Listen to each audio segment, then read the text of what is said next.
to the class. So just, I wanted to kind of just welcome everybody to the graphic design 1 course. I think should be an interesting semester. I'm really looking forward to kind of working with everybody, and I think the projects are quite interesting, and I think you'll find that they're really kind of quite engaging and fun, but also will kind of challenge you as well. So I know that some of you have been able to kind of participate in the first module, which is actually introducing yourself, and that's in module number 1. So, but just be sure that all of you have a chance to take the time to introduce yourself if you haven't already done so, to kind of respond as best as you can to the prompts. And then what I've asked is that if you could just respond to 2 of your classmates' posts, so that we can start a kind of an interesting discussion, that would be appreciated. One thing also I want to just remind everybody about, for those of you who, Kara and Seth, have you taken online classes before, or? Yes. Yeah. Okay. All right. And, so, and Krista, I know obviously you have as well. So, but the modules are actually quite an important part of the discussion, and will, ultimately lead to, almost, a quarter, or at least a significant portion of your grade, and with respect to the grade breakdown for the course. So these are really quite important, and they also, I think for example, this first discussion for the corporate identity mark, this would be the area where you would actually obviously post your work, even if you feel like it's unfinished.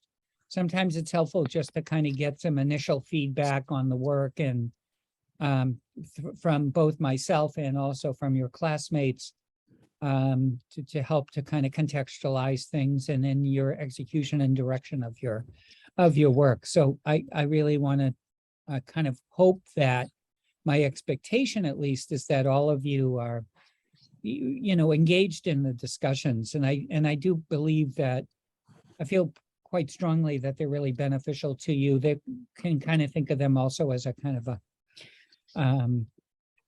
a critique in many ways, right? It's an area for you to get some direction, and ultimately that will help in you identifying what needs to be addressed, and how you would then move forward in the execution and developing solutions for all the projects in the class, and specifically also too for this first one, for the Benetton word mark. So what I'd like to do is just kind of quickly, many of these things are actually on video, but what I would like to do is just call up, if I can, a file here that I'd like to have all of you sort of like look at. This one here, which is the the corporate identity for the first project that we're going to be working on. So please stop me if there's something that you can't see on the screen, or you can't hear me or whatever. Just give me a shout, and I'll try to correct it from my end. So what we're going to be doing is, this first project is very much a kind of a project, like all the projects that we work on in class. This is very like project-based, where you'll be working with your hands, and an introduction to developing a corporate identity, or specifically a word mark for a European fashion brand. And so, and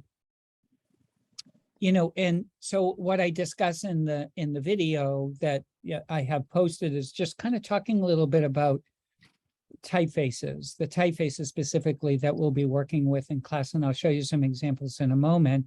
But we'll be working with a kind of almost kind of modernist sans serif typeface, two typefaces, Active Grotesque and Nimbus Sans. They're both alternative Adobe fonts that I found to be the closest, projected to be the closest to, you know, the better, well-designed fonts that are available in the Adobe Creative Suite. You know, and so these are just some examples of some Swiss work that uses similar types of typefaces, sans serif typefaces, but they were all, as I mentioned in the video, are kind of based on this German typeface Accidens Grotesque. It's really quite a beautiful typeface. It's very open, and it's the negative and the positive space. The tension is really quite lovely.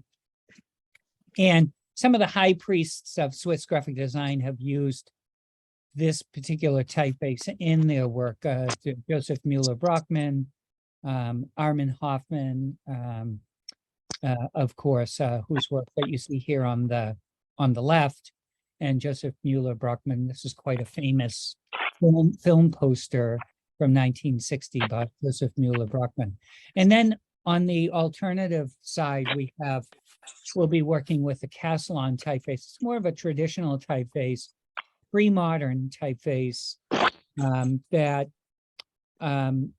you know, and this actually, these spreads actually are a mixture of sans and sans serif, but the kind of a more of a kind of a classical typeface. And I talk about these things a little bit and kind of comparing the two typefaces and some of the historical antecedents. So the Active Grotesque was released in 2010. It's sort of like an alternative to some of the grotesque genre typefaces in the 1940s and 1950s. Of course, Castellan is a much more elegant, traditionally kind of more formal typeface designed by William Castellan, and Nimbus Sans, which is kind of based on Helvetica a little bit in some of the characteristics of those letter forms. So the company that we're actually going to be designing for is this, you know, this company that you see in front of you. I'll show you some examples, which is Benetton. And this is a company that is a clothing fashion line group and based in Italy. And they've also have run some really interesting advertising campaigns, many of which have been very controversial. And I don't really think we have the time to really get into that. But that they've also raised awareness through various social issues as well. So they, you know, they seem to be ethically sort of like sound in terms of their obligations as a corporation. So actually this is going to be kind of a two-part project. The first part will be the development of the trademark. And then later on in the semester, we're going to animate that trademark. So we really want to kind of focus on the sort of like the kind of the clarity and the integrity and of sound design for this first exercise for the word mark. So here it's just some examples of the company is going to be sort of like loosely based on Benetton clothing company. It's the names that I gave you, which are listed here at the top, Etro, Piana, Ellie, Ferrara, Rossi, are all kind of like spin-off kind of European, but mostly Italian fashion brands that have sort of like spun off of Benetton. And so your responsibility is going to be designing the logo for their particular company. So, and so so you can go to Benetton.com.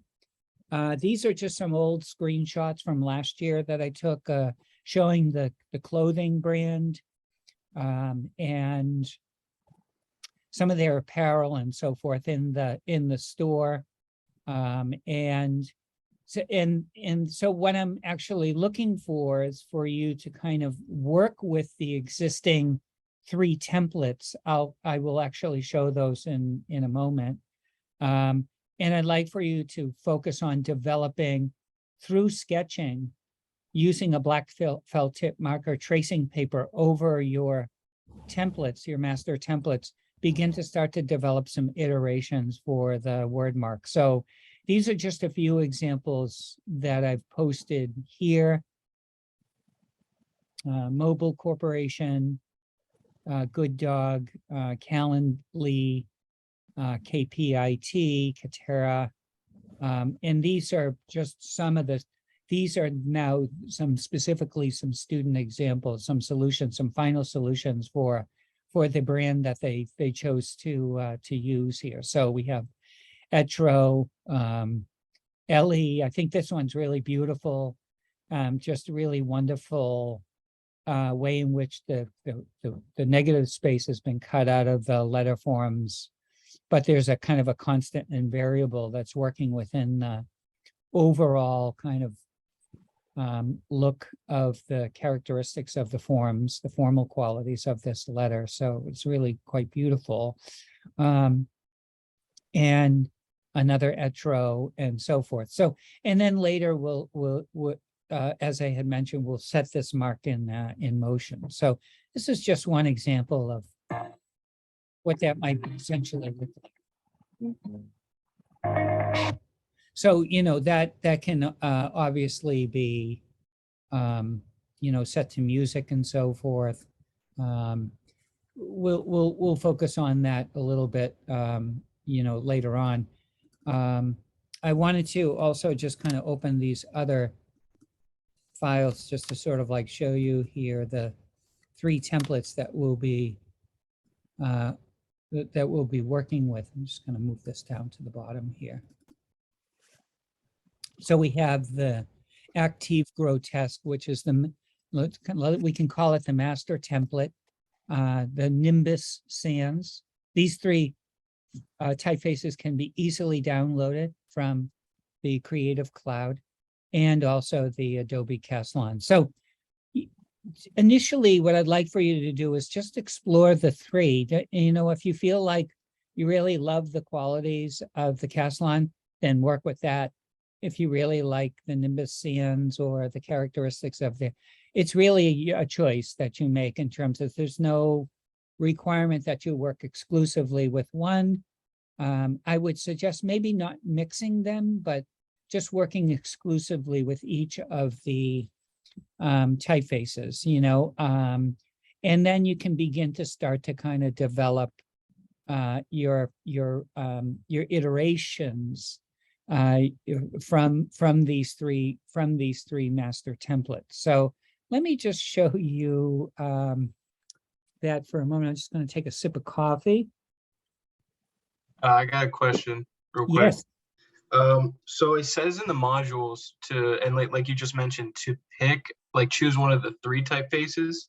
Now, is that like a goal or a requirement for like the product of work that we're going to be having? Like, do you want 15 variations of one chosen typeface after we've experimented, or do you just want a body of work?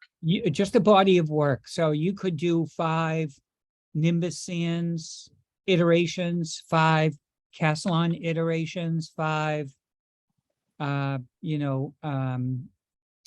Active Grotesque iterations, as long as you develop it out to be kind of as a goal for yourself to try to get out to like 15 or 20 iterations. And I think you'll find that you can work rather quickly when you just dedicate some time to the project, and you can kind of start turning these things out rather quickly. So right. Does that answer your question? Yeah, and we're just worrying about the type, the design. Just the type. This is specifically just going to be a word mark, but I'm going to walk you through a few examples as well. So, so you can kind of see that I have here my tracing pad, obviously. So I'm just going to take a sheet of that. I have my sheet of trace here, and I have my 3 master templates, right? Number 1, number 2, and the Caslon, okay? So what you want to do with your felt tip marker, okay, is you want to put your trace over the master template and start drawing back the characters, okay? So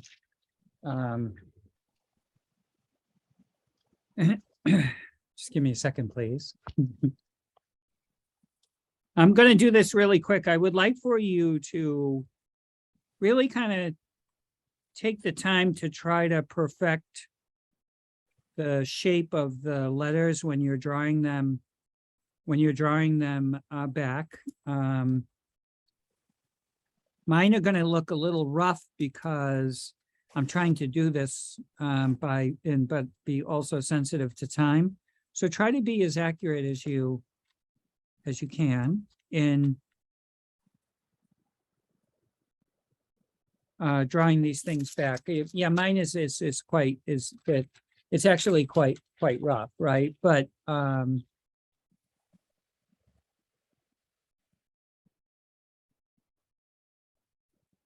so I'm going to let myself off the hook for having bad craft today, but I'm not going to let you off the hook. So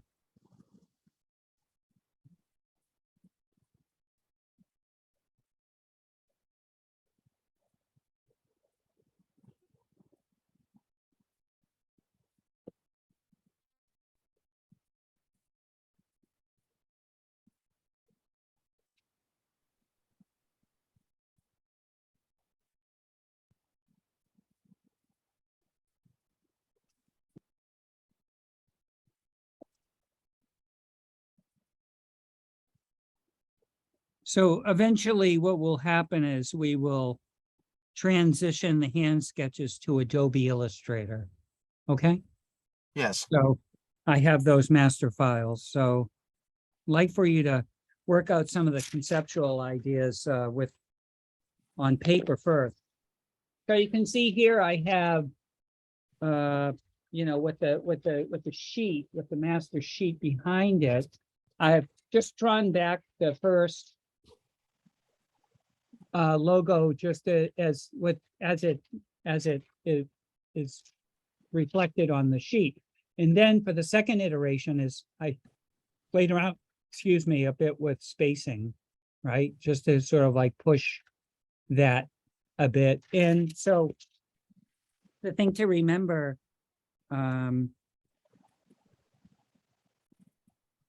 is that we read in the West, we read from left to right and generally from top to bottom. So I'd like for you to try to think about that in the execution of the iterations, but not to be tipping things right now or slanting things. Try to keep things legible as we would normally read them in sort of like in the real world. So I kind of like that spacing a little bit better than the original. So I'm going to kind of stick with that spacing for my third iteration. And thereabout, so in terms of spacing, it's difficult because the letters are of different widths. Like the bottom of the A is much wider than the bottom of the R, the uppercase R. So then therefore, I am measuring the spacing. It's not perfect and I can refine it and perfect it. And especially when I bring it into a program like Adobe Illustrator, I can do it much more quickly, right? Because I'm of the generation that refines my work on the computer, right? So but I'm also of the generation of, or the last generation of working with my hands, right? And so therefore, I'm sort of like stuck between two worlds, I guess, in terms of, or two generations of ways of making and thinking and design. So I messed up the A a little bit, so I'm gonna apologize beforehand, but and so this is taking a little bit of time, even though I'm drawing them back a little bit more roughly. This one is the same spacing, but I took away the vertical terminals on the A, but I kept them because I'm a modernist designer and I'm concerned about legibility and readability. So I want them to still read as A's. However, I want to kind of give them some type of a memorable little device that makes it unique and sort of like you can kind of call it your own, right?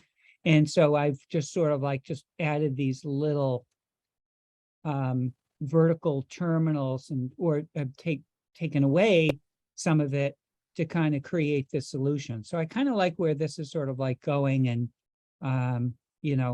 and I could perhaps even, well, it's not so bad. I might actually be able to convince the client to buy it for $5 million. And I'm being a little bit facetious, but it's a logo that the corporation would then inherit. And if they continue to be a successful company and they make bazillions and bazillions of dollars, $5 million for them is not a lot of money, especially if you think about what that mark represents for the company, the equity that's in that mark, and how that mark would be used over and over and over again. So I have a few examples of some marks that have been produced by Chermayeff and Geismar. They're in New York City. And this is, I picked out a couple of word marks that I thought were sort of like interesting that I wanted to show you.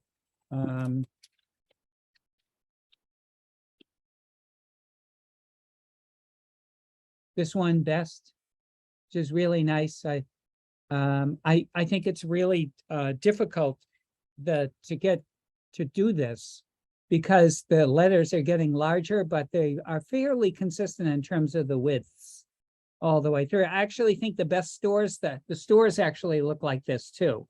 They have a slanted roof and they kind of emulate what the mark is doing, the word mark is doing. This one here is really nice too. The Gemini with the 2 stars for the dots on the eyes, really nice. So they replaced the circles with the stars. So it's just sort of like taking one thing away and replacing it with another. It's just sort of like a graphic design strategy, right? And we have Centro. So sometimes all you need to do is just do all lowercase with a dot. That's it. And then you can charge them $1 million or $2 million.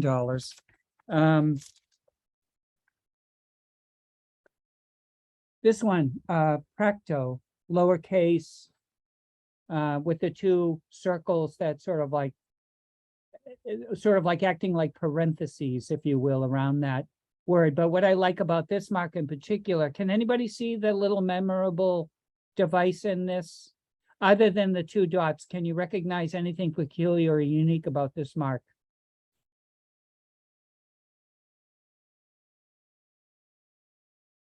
It's in one of the letters. The T only has 1 bar to the right That's side. right, exactly, right? So you can kind of be thinking that way as well, right? But it still clearly says T, right? And we can read it as Practo. So, and here's another one here, Biko, is quite nicely done as well, right? So those are just a few professional examples. Chermayeff and Chermayeff and Geismar, they, I believe, are, you may want to go visit their website. I will actually put it in the, come back here. Let me see where I am. I will share it in the chat, their website. And especially for they animate some of their marks. So that if anything, to go to their website to check out their animated marks. They're really beautiful and they do really good work. So if, I think to be the best, you want to look at the best and you want to try to get your work up to that bar, if you will. And then, so that's sort of like the process, right? And so what I would also say as well is that, within the context of this project, you're able to, like, for example,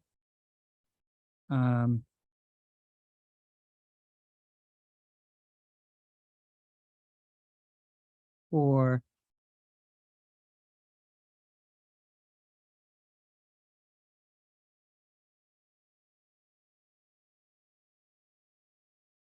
for example, I just drew this linear, I didn't draw it in, for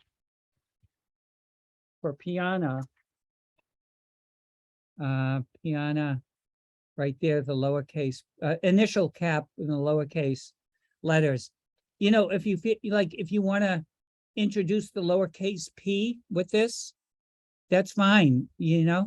I'm fine with that. And so here, I took some liberties and I removed the dot on the I, and I gave it this colon thing at the end, just like there's something else to come, right? So it sort of like becomes a connotative thing here, right? And or maybe like you kind of give the mark a little bit of pizzazz or flavor, right? Like a little mnemonic device, and maybe there's an accent over, I didn't mean to use my middle fingers, but accent over the R, right? So you can kind of play around like that, right? There's a push and pull between the spacing, and so forth. Just, I would say, just to be careful about being too decorative or adding too many lines. I would really suggest that you concentrate on the letters themselves. And I think that's what's going to be the challenge here, right? Is to be kind of thinking in that way. So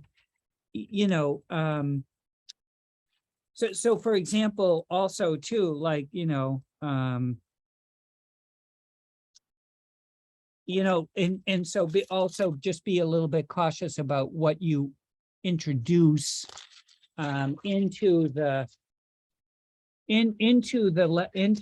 word mark. So for example, that first word mark, would you buy a product from that company? Probably not. Depends on the product.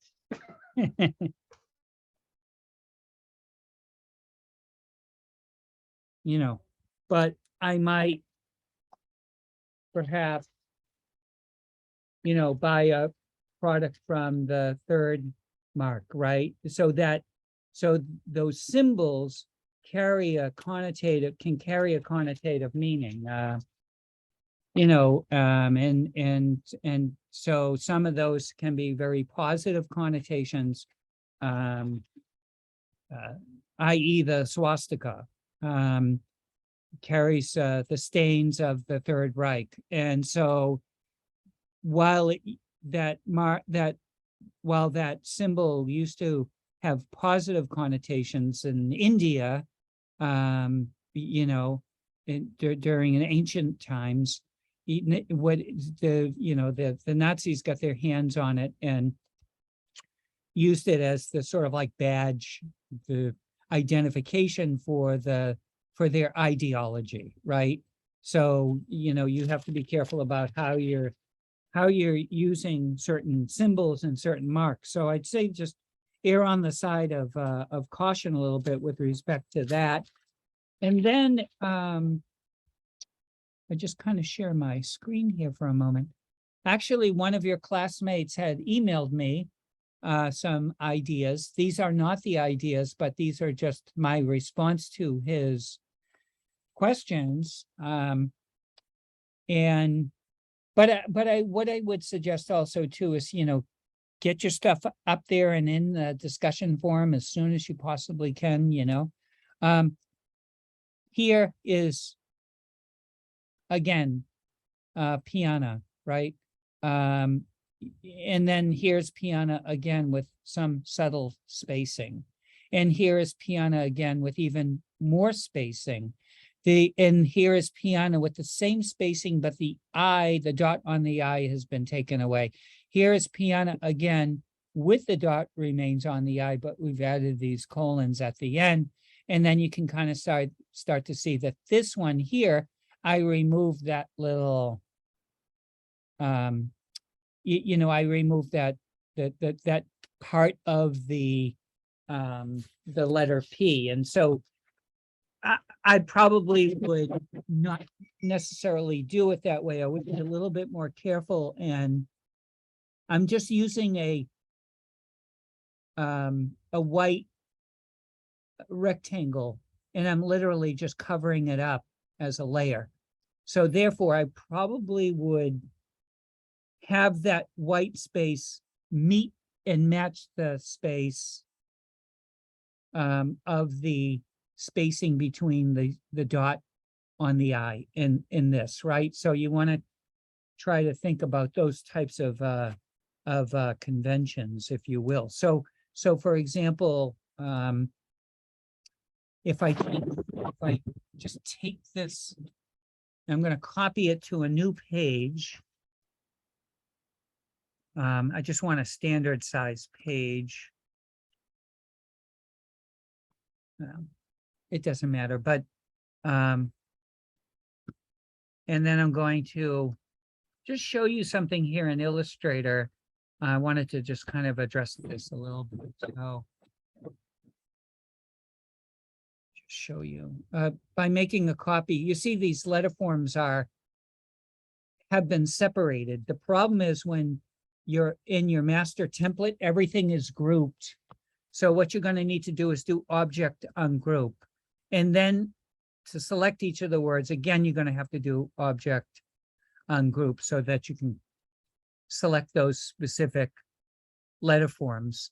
And so I'm just going to go to my blank page for a moment here, my untitled number 3. And I just want to kind of show you this for a moment. I'm going to take and just make a copy of this. I do that. I make a copy by selecting it with the selection tool and holding down the shift and the option key, okay? And that allows me to make a copy of that. I didn't select the white square that's covering it up because I want to just reference that for a moment. Just give me 1 second. I'm going to grab some coffee. It's that time of the afternoon. I need my coffee, so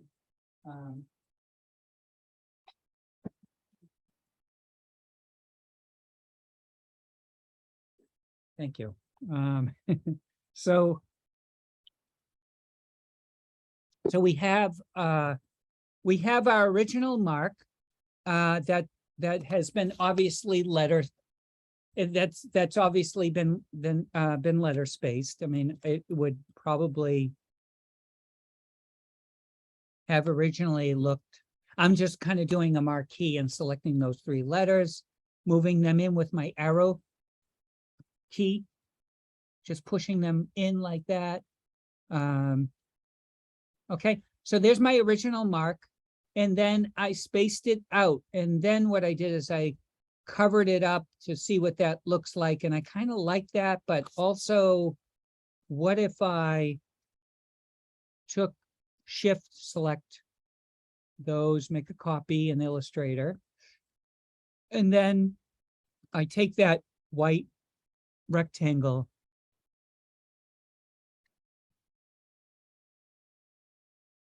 and try it there.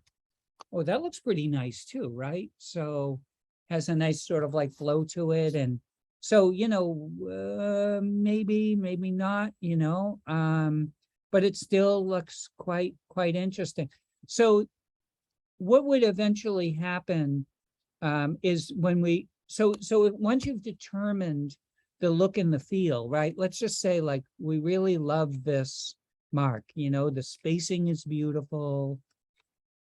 The way in which that it's cut into these letters is really nice. So then you would need to actually clean it up. So let me just kind of show you how to do that. What I'm going to do is I'm going to select that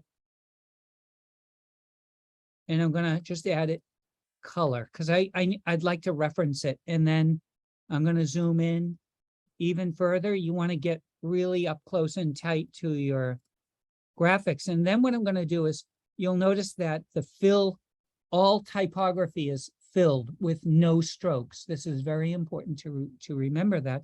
But what I'm going to do is I'm actually going to stroke it for now. I'm going to bring up my stroke and I'm going to bring down my weight to see if I can get it really even thinner. Maybe 0.1. Oh, that's good right there. So I can work with that, right? And then, so you can kind of see that it's what we need to do is we need to kind of cut into those letters. So what I'm going to do is I'm going to put this here just for reference. And I'm going to object lock that. And then I'm going to take my letter and I'm just going to do object arrange, bring to the front so that I can see my line. And then when I'm going, so this is locked, so this is not going to disturb anything. And then I'm going to zoom in right there. And I'm going to go to find my trusty scissors, and I'm going to cut with the scissors. Literally, it's like splicing a line, like cutting a piece of thread with scissors. And then I'm going to cut, and then I'm going to cut, and then I'm going to cut right where that shape intersects. Okay. Now what I'm going to do with the direct selection tool, the selection tool selects everything, right? The solid arrowhead tool, the white tool is the direct selection tool. It allows you to select just line segments, okay? And then I can select that and delete it. And I can select that line and delete it because it divorces itself from the other lines because you cut it with the scissors tool, okay? Delete. And now what I'm going to do is I'm going to come back to my pen tool and I'm going to click and it activates everything else. And then I'm going to click again. Okay. And I can probably just unlock everything, remove that red chip now. I don't need it any longer. Go back to my pen tool, click, hold down the shift key because it's a vertical line, and then click. All right. And there I have a nice clean shape. So now I can invert it back to fill with no stroke. And that is it right there. There's the lowercase letter that's been cleaned up using the vectors and using the scissor tool and the pen tool. And then I have this A that still has the white rectangle literally covering that shape, as you can kind of see there, right? So what I can do now is just get rid of that A and just copy this A here with the proper letter spacing, of course. And now I have a letter that has nice, clean, closed shapes that I can then apply to any application. Okay, so there's a sort of like a step-by-step process that you sort of like see here as we are kind of moving forward. You know, starting with the sketches, then moving, determining what direction ultimately that you go in. But I think right now, I think the important thing is that you cast a wide net. You try as many iterations as you possibly can, you know, just try to exhaust it as much as you can, you know, maybe initially aim for 10 to 15, you know, what that seems to be reasonable. And then we can just sort of like begin to kind of figure out where it's going to go, how we're going to determine the final solution for this first exercise. So, and of course, in our course site, God, I keep adding things to this first module, but there are so many good resources here. So so when it says watch video, I would really encourage you to watch these videos. There's a lot there for you to think about. Not everything is going to necessarily relate. Sometimes I just talk about design holistically and in terms of it as a wider application to all the projects that you will be working on in exercises in this class. But generally speaking, many of the tutorials and so forth will help you in having some level of success with this, specifically with this first project with the corporate identity. So take the time to go through here, look through everything. If you have any questions and so forth, I would be happy to answer them for you. You know, and I'm glad that we're kind of having this conversation, or sort of like projecting my, you know, to you for this first project. But I think it's important to, despite the fact that this is an online class, I think it's important to have at least some type of a roadmap kind of moving forward, so you have a general idea as to what the expectation is sort of like moving forward. So I think part of it also too is just trying, just putting yourself out there and just running with it and seeing where it goes, you know, explore, experiment a little bit, test things out, prototype as much as you can. But try to aim to keep things simple, to the point, you know. Look at some of the examples that I have for you, and I think they very much kind of represent what I'm looking for this. You know, this is a fashion company, and unfortunately, we're not going to get into the nitty-gritty of taking this word mark. We will animate it, but we're not going to be able to apply it to things and maybe add some bells and whistles to it and textures and things like that. It's a sort of like a quick in and out project just to get you kind of exercising a little bit. They're thinking a little bit more like a graphic designer in terms of the execution and the making of your work. So so that's pretty much what I have today. I wanted to maybe just take a few minutes to see if any of you have any particular questions that I might be able to answer before I disappear for the day. John, Seth, John, Carr, you know, Krista, do you all have any specific questions, or is things pretty clear at this point? Or Probably gonna need some help using the designing software. okay, specifically Adobe Illustrator, right? Yes, Adobe Illustrator. Fine. I mean, I think that there are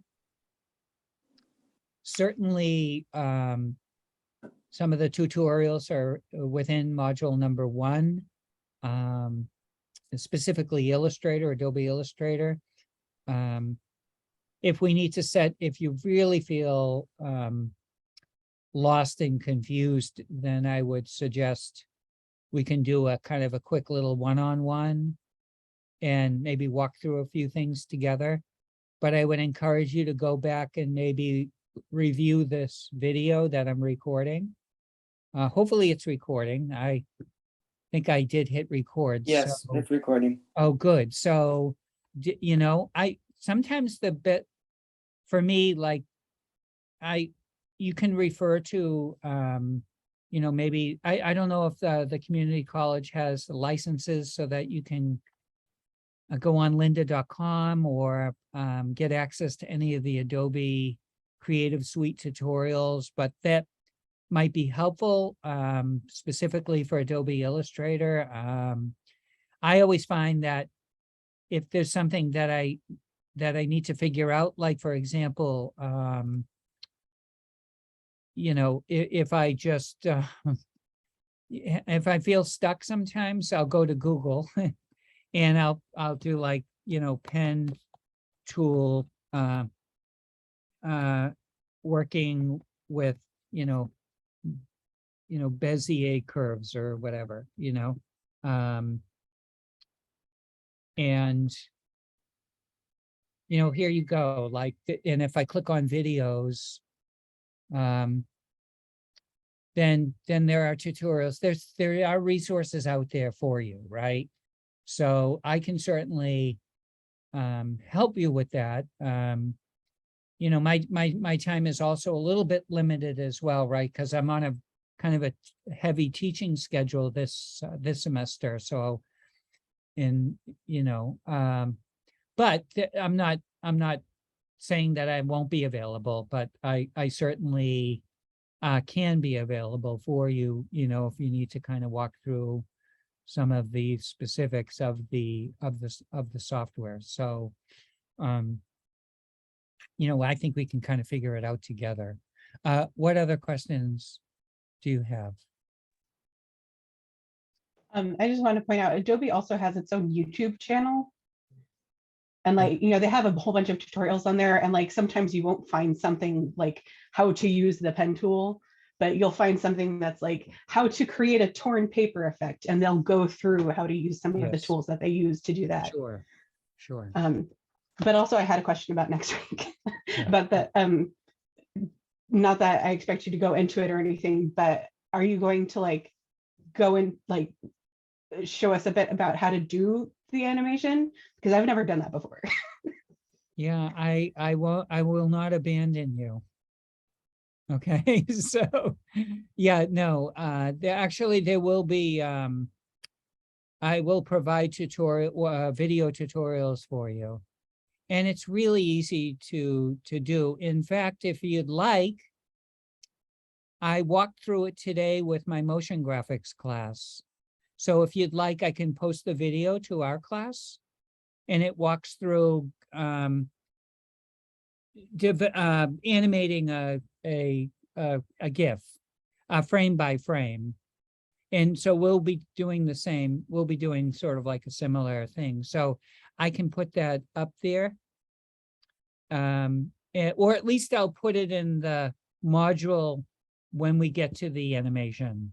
Okay. Yeah, that would be awesome. Thank you. Yeah, I'll do that. And but I can certainly walk through it as well. I'd be happy to do that. But I think you'll find that there is a little bit of a learning curve, but I think it's really great that you would then have an opportunity to get a little bit of taste for motion, you know, which I think is really, motion graphics, of course, is another course that I'm teaching here or there, I should say. I'm here in Louisiana, but there in Vermont, that I kind of lost my train of thought. It's been a long day. So, but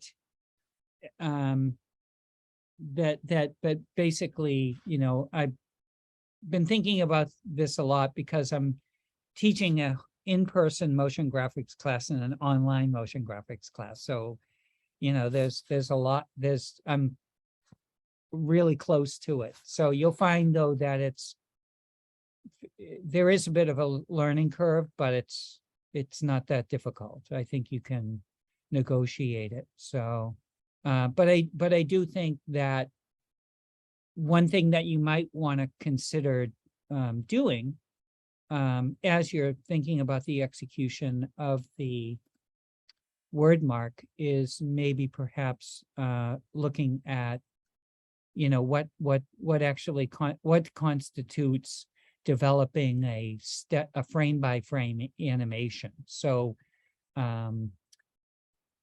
you know, so therefore, that's in the video that I just did like an hour ago with the motion graphics class. But essentially it's, you create a storyboard, you know, that you see here. And so that your animation should have a beginning, it should have a middle, and it should have an end, right? So as the famous French director Jean-Luc Godard says, a story should have a beginning, a middle, and an end, but not necessarily in that order, okay? So you're doing the sort of like the styling of it, right? So in motion graphics, there's two parts. There's the storyboarding, which addresses the transitioning, the pacing, and the rhythm. And it also addresses the styling of the look and feel, if you will, of the whatever it is that you're going to animate, right? So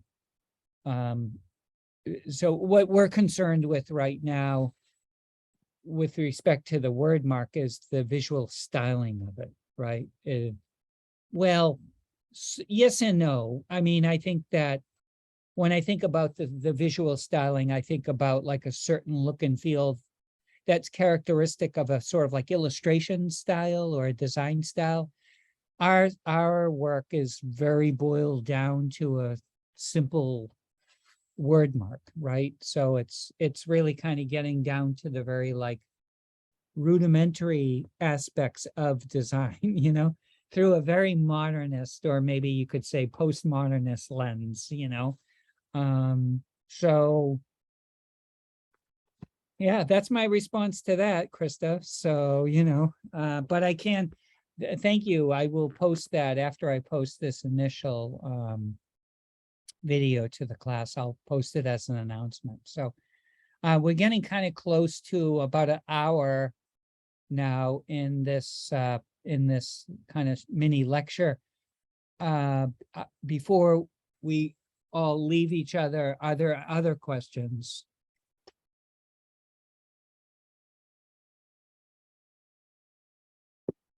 Ten to 15 iterations, post it to the discussion forum.